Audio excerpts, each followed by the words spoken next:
Bismillahirrahmanirrahim.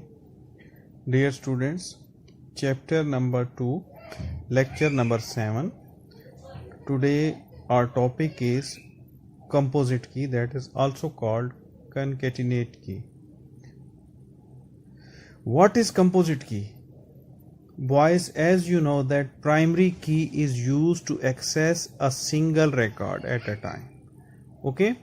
Sometimes there are situations when no record is eligible to become a primary key. It means that there is none of the records that can access a single record, none of the attributes that is used to access a single record. In this case, in this type of case, we combine two or more attributes. Concatenate भी क्या कहते हैं? एक से ज़्यादा attributes को combine करने को. क्लियर होगी बात यहाँ तक? It is combination of two or more columns in a table. It means that it is combination of two or more attributes, okay, to identify a single record. Uniqueness is only guaranteed when the columns are combined. बेटा अगर columns combined होंगे तो uniqueness होगी, वरना uniqueness नहीं होगी.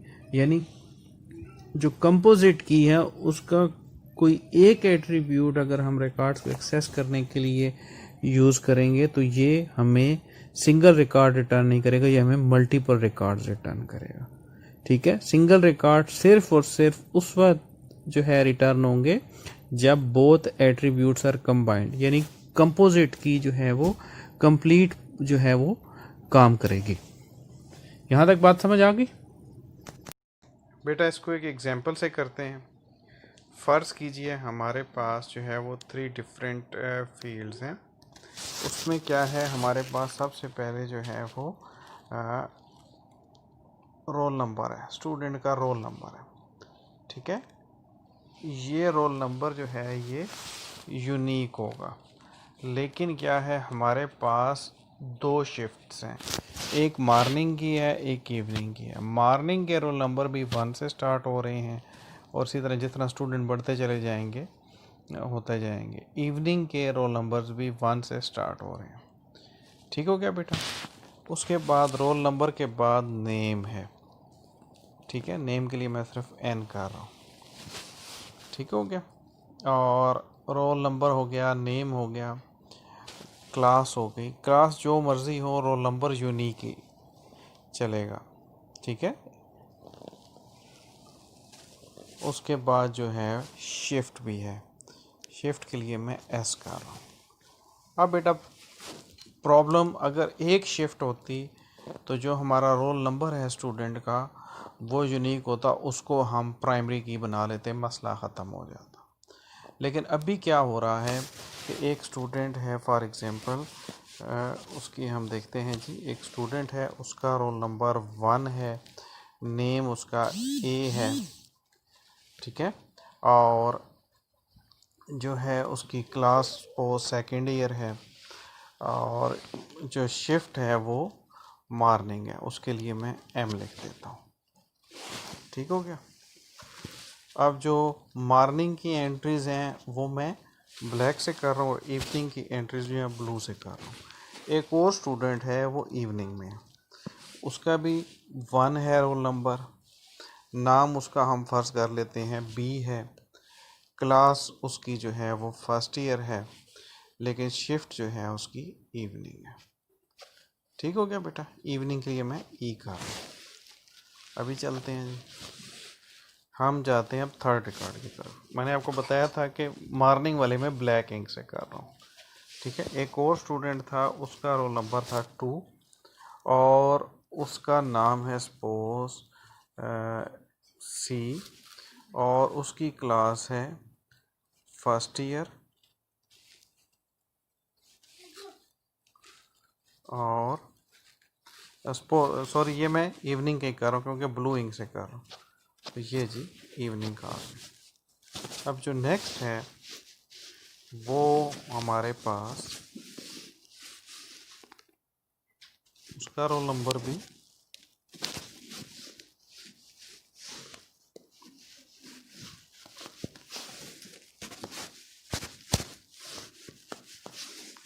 32 है, class है उसकी, नाम उसका भी सपोज डी है, और उसका क्लास है सेकेंड ईयर, लेकिन उसकी शिफ्ट है मॉर्निंग। अब यहाँ पर जो है इसको अभी आप डिस्कस करें। हमारे पास क्या था कि प्राइमरी की सिलेक्ट करनी है इस टेबल में। क्या हम रोल नंबर को प्राइमरी की सिलेक्ट कर सकते हैं? हम नहीं सिलेक्ट कर सकते। ये सारे बाकी प्रॉपर्टीज़ जो है वो उनको फुलफ़िल कर रहा है, लेकिन जो एक प्रॉपर्टी है कि प्राइमरी की मस्ट बी यूनिक, उसको फुलफ़िल नहीं कर रहा। रोल नंबर 1 मॉर्निंग में भी है, रोल नंबर 1 इवनिंग में भी है, ठीक है। रोल नंबर 2 मॉर्निंग में भी है, रोल नंबर 2 इवनिंग में भी है। एग्जाम्पल है, इसको ज़रा और से समझिएगा, ठीक है बेटा। इसी तरह रोल नंबर सपोज अगर जो है वो 32 है, वो मॉर्निंग में भी है, इवनिंग में भी है, यानी हर रोल नंबर की डुप्लीकेशन है मॉर्निंग इवनिंग की।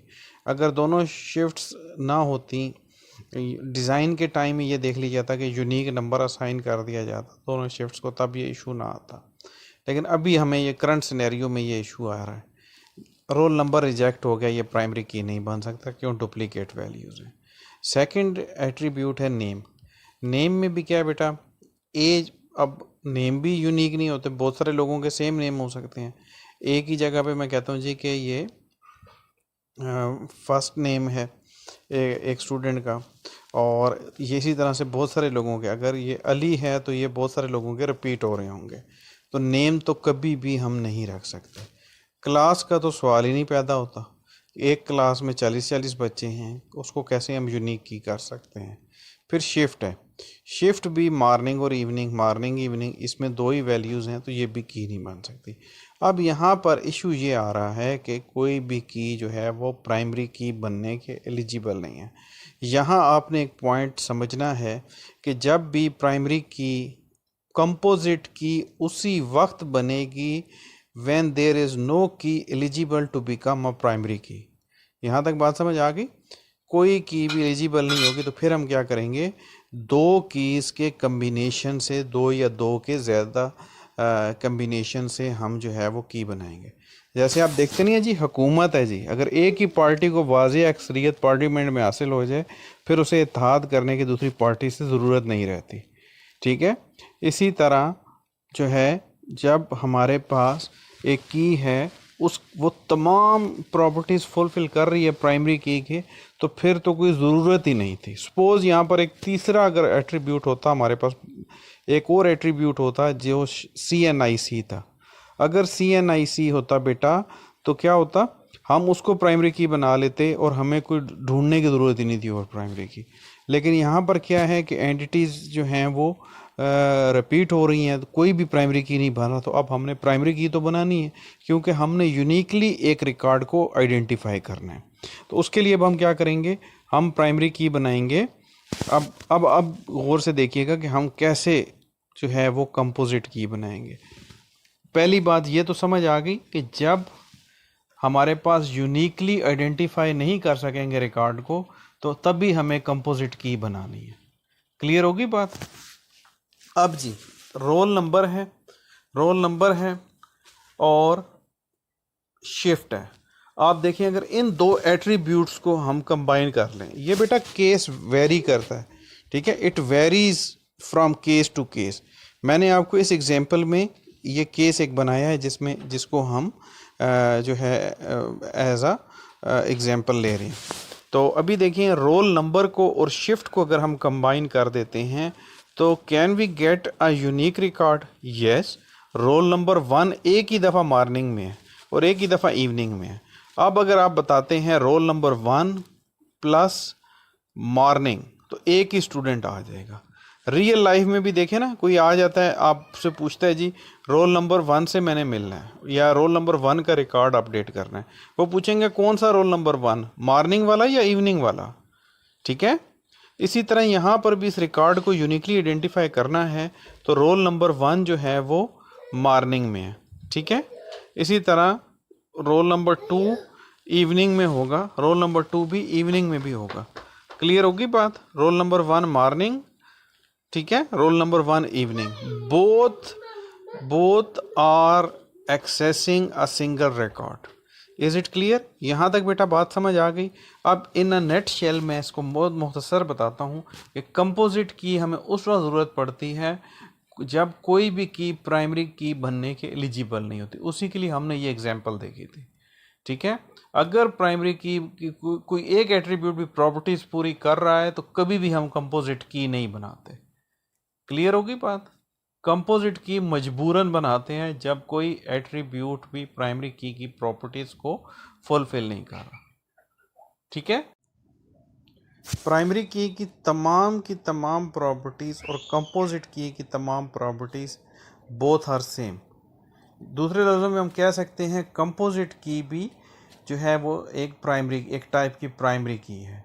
प्राइमरी की का क्या मकसद है? यूनिकली एक रिकॉर्ड को एक्सेस करना, यानी सिंगल रिकॉर्ड। जब भी आप वो प्राइमरी की एट्रीब्यूट को यूज़ करें तो आपको रिटर्न में सिर्फ एक रिकॉर्ड तक आपका एक्सेस हो। फॉर एग्जांपल, अगर मेरा CNIC नादरा डेटाबेस में इंसर्ट किया जाता है तो सिर्फ एक बंदा है जिसके अगेंस्ट अंजुम अब्बास आ रहा होगा। ऐसा ना हो फिर ये प्राइमरी की नहीं होगी कि आपने एक नंबर एंटर किया तो 6 लोग जो है वैसे ही आ रहे हों। क्लियर होगी बात? जैसे मैं कहता हूँ जी क्लास फर्स्ट ईयर, उसको एज अ की यूज़ करता हूँ, जितने फर्स्ट ईयर के स्टूडेंट हैं वो सारे मेरे पास आ जाएंगे। यहाँ तक बेटा बात समझ आ गई? तो प्राइमरी की और कंपोजिट की इनको आप देख लीजिए। ठीक है, मेन पॉइंट क्या है कि कंपोजिट की जो है that is combination of attributes. अभी तो मैंने जो एग्जांपल दी ना, इसमें 2 एट्रीब्यूट्स, हो सकता है 2 एट्रीब्यूट्स के बाद भी कोई जो है वो यूनिक रिकॉर्ड एक्सेस ना हो, फिर हम 3-4 वो बनाते चले जाते हैं। लेकिन जितनी बड़ी हमारी कंपोजिट की होगी उतना ही हमारा डेटाबेस कम्प्लेक्स हो जाएगा। ठीक है बेटा, तो मजबूरन हमें कंपोजिट की बनानी पड़ती है, वरना प्राइमरी की ही जो है वो ज़्यादा बेहतर अप्रोच है। ठीक है, थैंक यू जी।